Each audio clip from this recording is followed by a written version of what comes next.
I live in this tiny house together with my dog. And the tiny house is off-grid. It collects its own solar energy and rainwater on the roof, and is also heated with wood from the forest. And I'm growing food and my own vegetables out in the garden, so I try to live as self-sufficiently and sustainable as possible. I live in Denmark, Scandinavia, in a temperate climate zone, which means that the summers will not get very hot and the winters will also not get very cold. But still, it can get pretty chilly out here in the tiny house during the winter. I think what inspired me the most about living in an off-grid tiny house was this notion that your well-being is more intimately connected to the rhythms of nature, because you're so directly dependent on like the sun to shine and the skies to rain and the forest to provide you wood for heating. So in that way you don't take nature for granted. And then also the idea that I can gain a lot of economic freedom by living in a very tiny house that is also running on free resources from nature.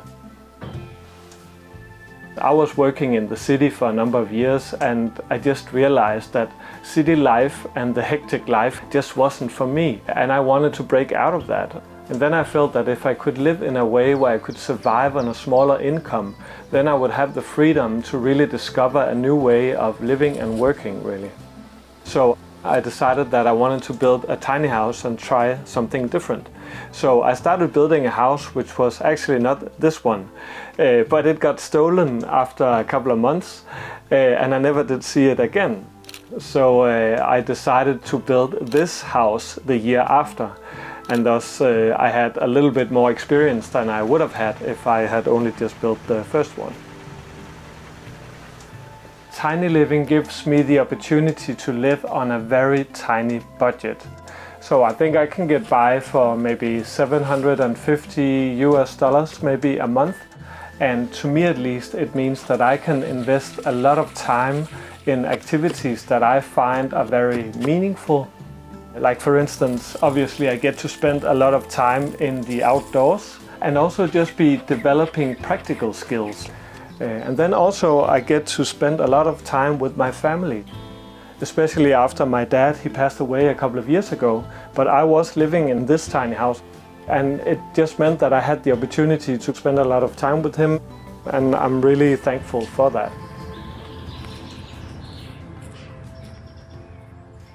So this is my off-grid tiny house seen from the outside. So the main building is the one to the left and the mudroom is the one to the right. And the house is primarily built with sustainable materials. So the windows and the door are all reused. And then the wood cladding is larch wood, because larch doesn't need any chemical treatment in order for it to be weather resistant. And then the metal plates are from an old barn, so they are obviously also recycled. And they are there to save a little weight on the trailer, but also to give it kind of like a Mad Max look, and I really like that.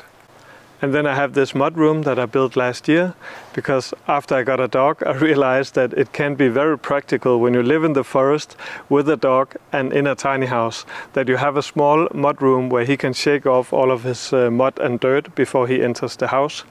And then it also gives me this small porch where I can sit and enjoy my morning coffee.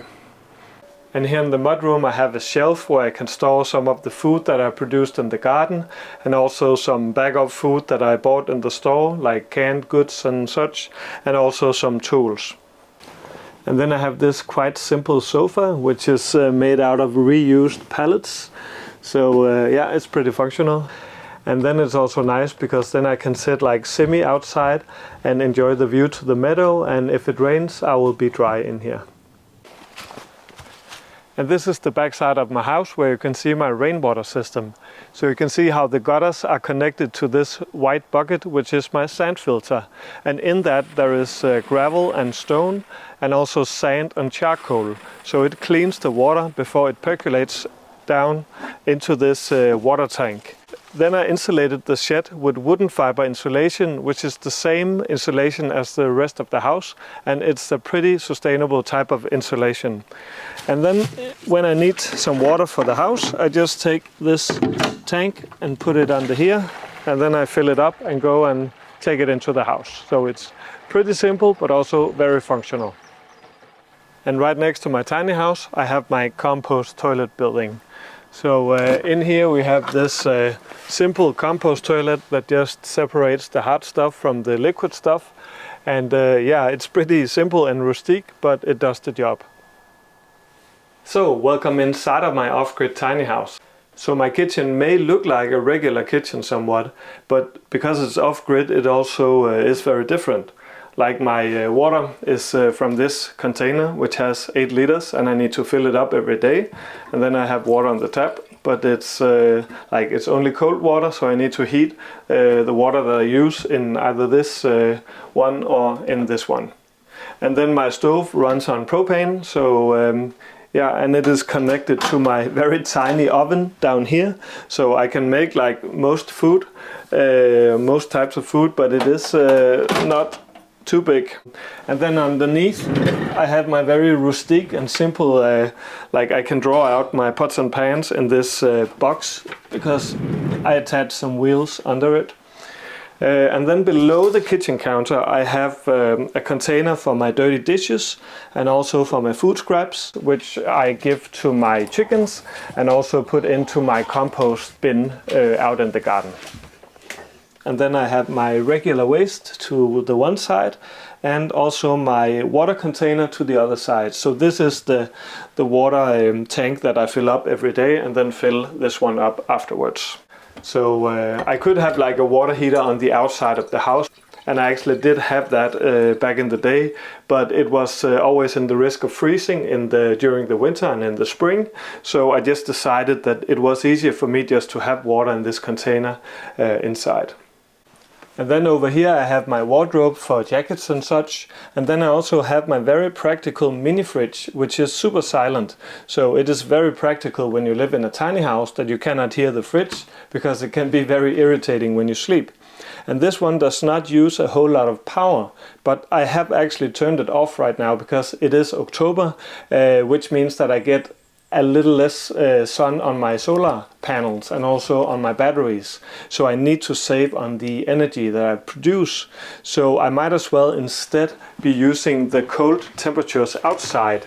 So I have this kind of fridge situation on the outside. And on the bathroom I have this very low-key rainwater shower. And it is actually just a bucket and a small water pump. So I mix in hot and cold water in the bucket, and then I can just plunge in this rechargeable water pump, and then it gives me a nice and hot shower for at least several minutes. Then I only use biodegradable soaps because obviously I'm off-grid, so I don't want to pollute nature. And in the other end of the bathroom I just have a lot of storage, like my bed linen and towels for the kitchen, some empty bottles, my nice shoes, my dirty laundry, and also my dog's food. And actually back in the day I had my compost toilet out here, but I must admit it was not the best toilet, to be frank. And it was a little bit socially awkward because it was a little bit smelly, and also the sound was not too comfortable when you had guests. So I just decided that it was easier for everyone that I just placed the compost toilet outside of the house. And the way that you get up on the sleeping loft is simply by taking this ladder and clicking it on to the loft, and then you actually transform the kitchen counter into a staircase that goes up to the sleeping loft. And up here I have my bed to the one side and then my wardrobe to the other side. And then I have this amazing skylight, so I can always watch the stars when I sleep, and I can watch the squirrels jumping around in the top of the trees. So yeah, it's pretty cozy, and you really feel that you are embedded in nature when you sleep like this. I really love that. An important part of my tiny house is to have multifunctional furniture. So for instance, this kitchen counter, as you just saw, it can also be transformed into a staircase up to the sleeping loft. And actually it's also a chair, because when I have guests, sometimes they will sit here and drink a glass of wine, and then you can look out in the forest from here and yeah, just be relaxing. And it is also storage for kitchen stuff also. So it is kind of like 4 pieces of furniture into one, with the storage and the stairs and the chair and the kitchen counter. And the sofa here in the living room is actually also multifunctional, because it can be a sofa and a guest bed, and then it's also where Borsimat he sleeps, because he doesn't have a basket, because that will simply take up too much floor space in my house. And also the floor can get a little cold in the winter, so it's much more comfortable for him to lie here by the wood stove where it's nice and warm.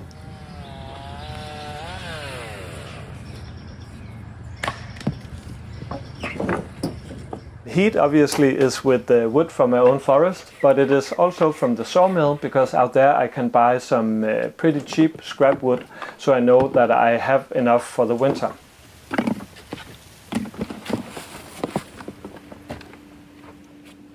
And power is from my solar panels that are connected to 2 batteries, and they just deliver the power to the house. And then it is actually also a storage room. So I have the batteries for my solar panels to the left, and then I have some extra blankets and pillows for my guests, and yeah, just random stuff down here. So it's very practical to utilize the space in this way.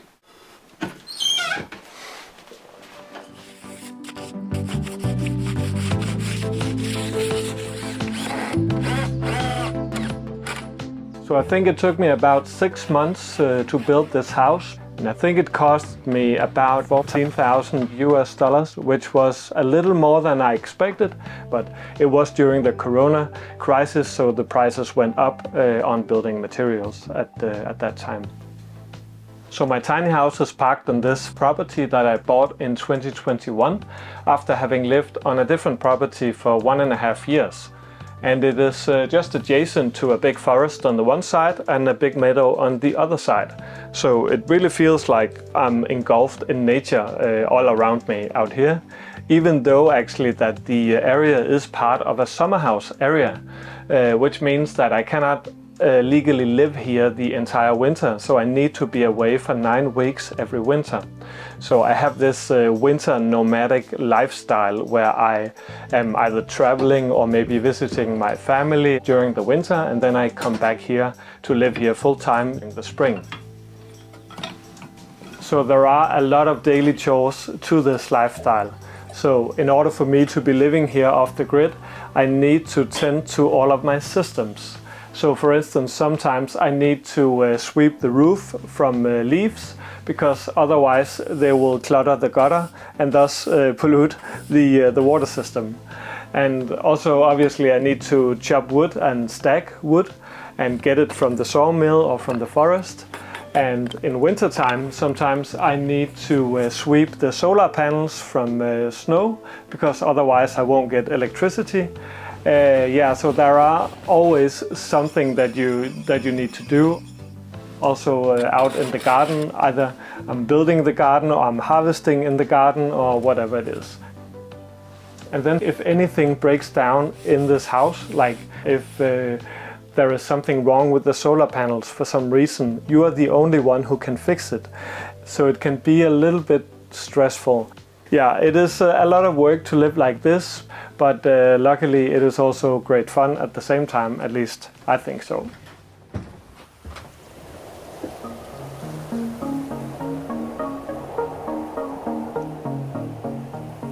So I don't have that many expenses when I live like this, because my house virtually runs on free resources from nature. But obviously I need to pay property taxes, and then I also have a car that I pay insurance on and gas for. And then I have internet, of course, and then I have some propane for my gas stove. And yeah, also I pay for food, obviously. But apart from that, I don't spend that much money. So I think I can get by for maybe $750 maybe a month, which is not that much compared to Danish living standards. My primary source of income is actually from doing presentations about tiny living all around the country, because the tiny living phenomenon is actually something that is really growing here in Denmark. So I'm spending a lot of time actually just traveling around and talking about tiny living and also these tiny house communities. So it is actually a pretty stable income for me. And then I have a YouTube channel on which I talk about tiny living and also my experiences with self-sufficiency and such. And then thirdly, I rent out the annex that I built last year on Airbnb.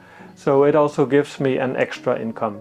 And having these different types of income are actually super great for me when I don't have a full-time job, because then I know that I can always earn money somewhere.